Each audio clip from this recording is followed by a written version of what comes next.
Hello everyone, and welcome to Part 1, Scope. We've already discussed scope a bit in the past, specifically in the JavaScript section of the course, but Python's scope rules can sometimes confuse beginners. So let's quickly go over the key rules of Python's scope.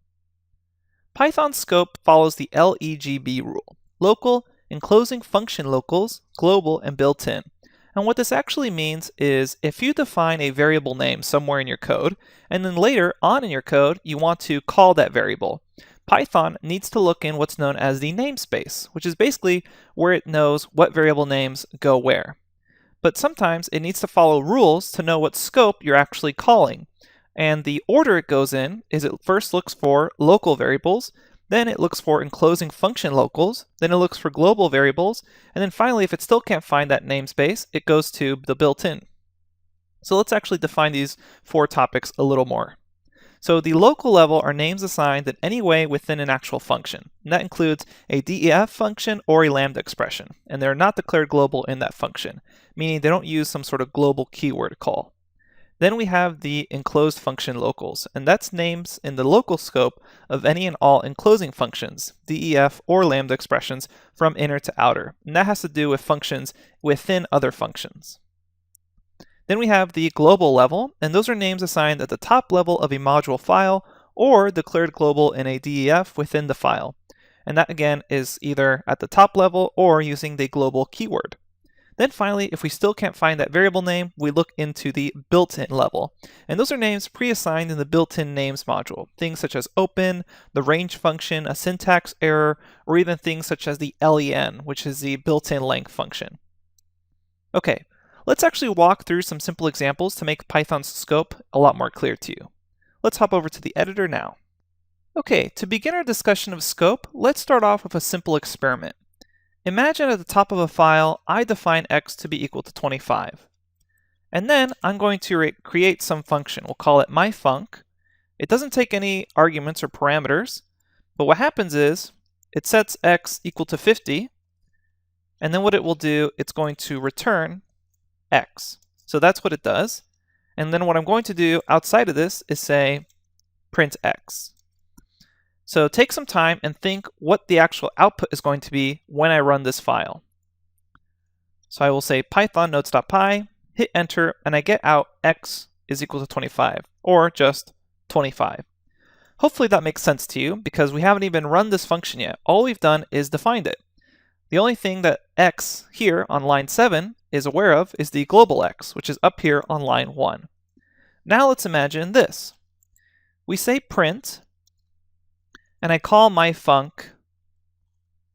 inside of that print statement. Now remember, this myfunction returns x after reassigning it to x is equal to 50. Now if I save this and run it, what do you expect to come out?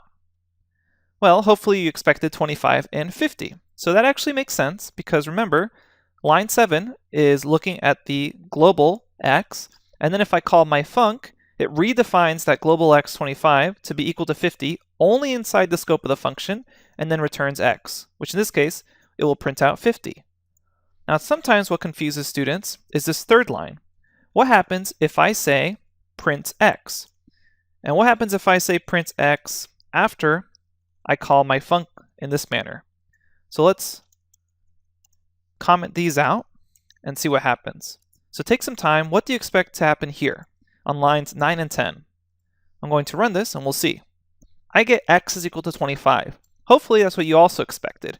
If you expected x is equal to 50, let me quickly explain why that didn't happen. And that has to do with scope. When we redefine x is equal to 50 inside of a function, that reassignment is limited to the scope of the function, meaning it doesn't actually do the reassignment in what's known as the global namespace. And that has to do with those scope levels. Remember, it goes local, enclosing functions, global, and then built-in. So here, when we call my function, x is only being redefined inside of this function namespace. And then when I say print x, it's going to call this global x because it really has nothing to do with this function call. Okay, so let's see some more examples of LEGB, that scoping level, in order to really understand what's going on here. So that's our little experiment to kind of introduce the idea of scope. But let's go ahead and create a lambda expression. this will begin to show the very first level, which is the local level. So if I have a lambda expression that looks something like this, lambda x to the power of 2, this particular x is local. So this is a local level.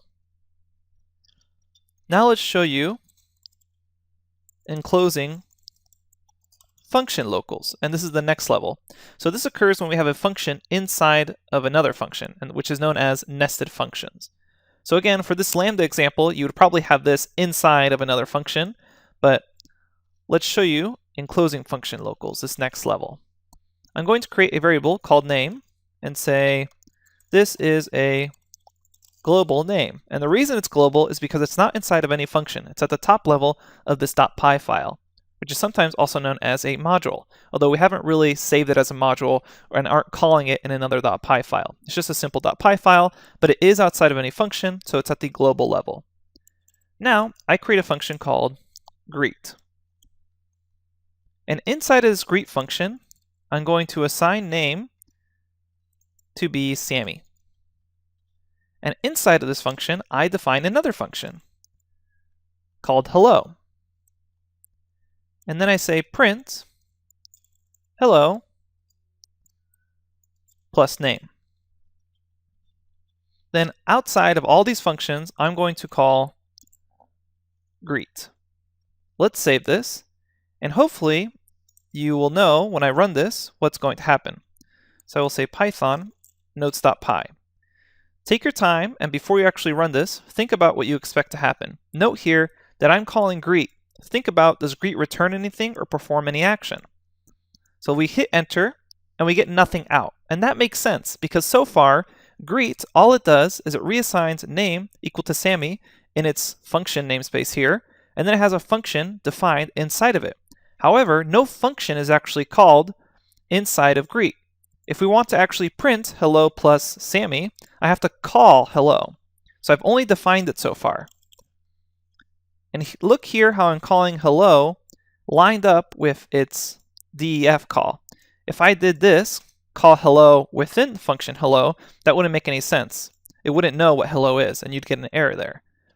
So we're going to do this, and now let's see what happens when I call Python notes.py. I get hello Sammy. So note how Sammy was used, because the hello function was enclosed inside of the greet function. So what's actually happening here? I have this global variable, name.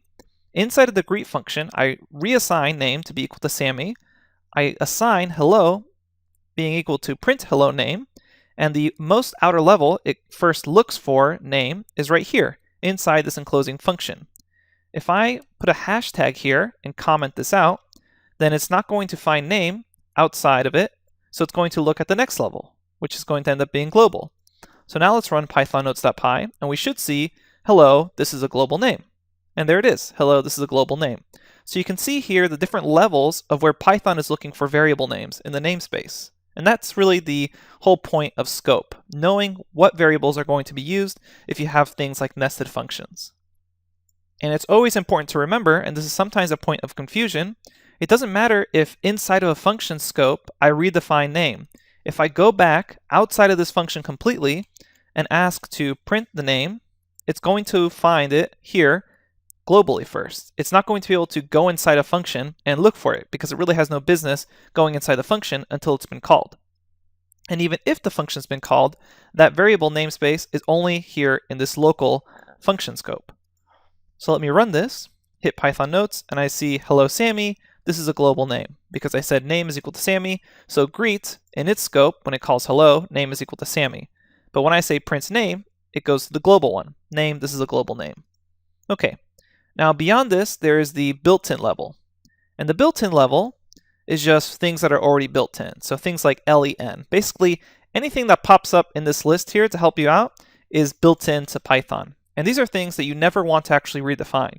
You would never want to say len is equal to 23. Otherwise, you're never going to be able to call the length function again. You would have accidentally redefined it in the global space. So again, these are built-in function names in Python. You should never overwrite these, and you will know what you've typed based off the syntax highlighting and based off the fact that it's already trying to help you finish that statement before you've even defined it.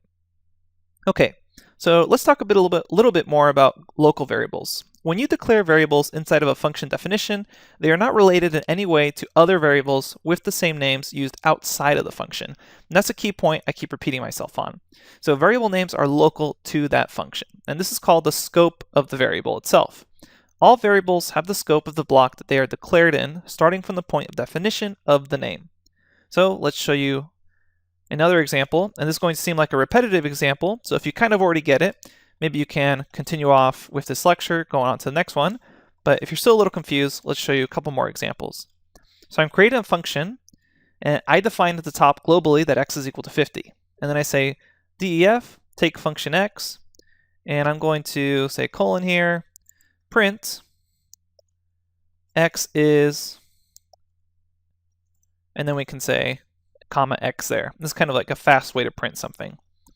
And then I will say x here, redefine it to be 1000, and then after that I will print x local x change to comma x.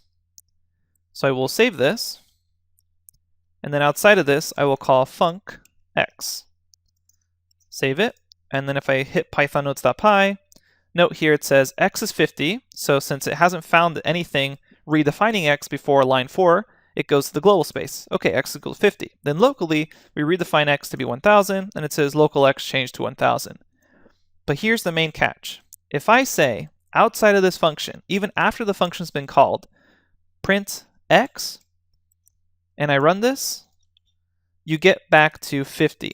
So here, if we're in the global namespace, we're going to look for things in the global namespace. So the first time that we print the value of the name x with the first line in the function's body, Python uses the value of the parameter declared in the main block, above the function definition.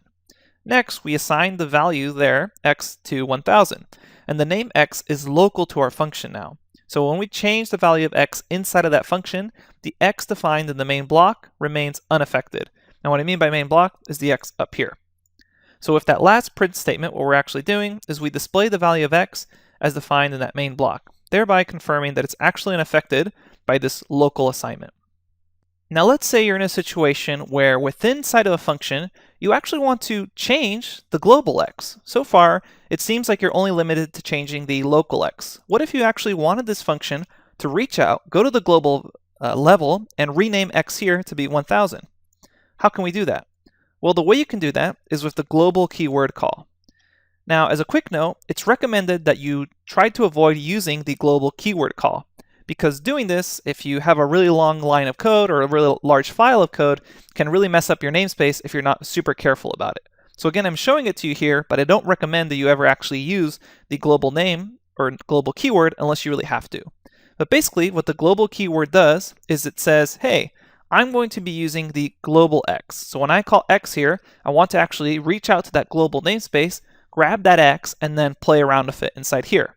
So if I say def func x and declare global x, and we're actually going to not even take any input here, we'll just say call the function, grab x from the global namespace using that global keyword, and then say x is equal to 1000.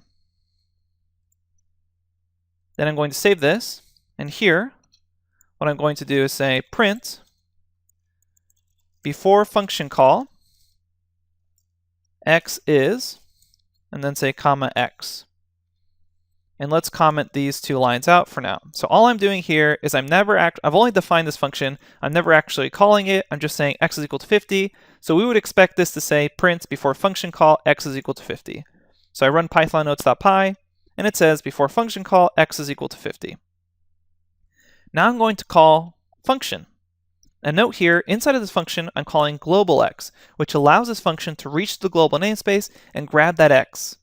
Then, after this, I'm going to copy and paste this, put it here, and then say after. Save it, run this, and note what happened. It says before function call, x is 50. After the function call, x is 1000. So now with this global keyword, I've been actually able to rename or redefine or reassign something in the global namespace. So now that x is equal to 1000 is actually causing that effect to be permanent.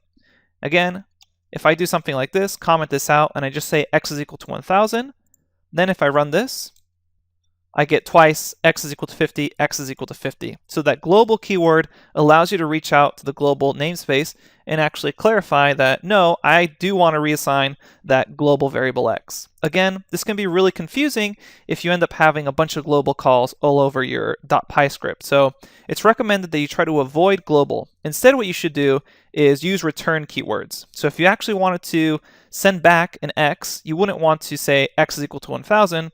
You'd want to say x is equal to 1000, return x. And then with that return statement, you can use it in the global namespace. So then you would say something like x is equal to func, and then run something like this. And here we get 51,000.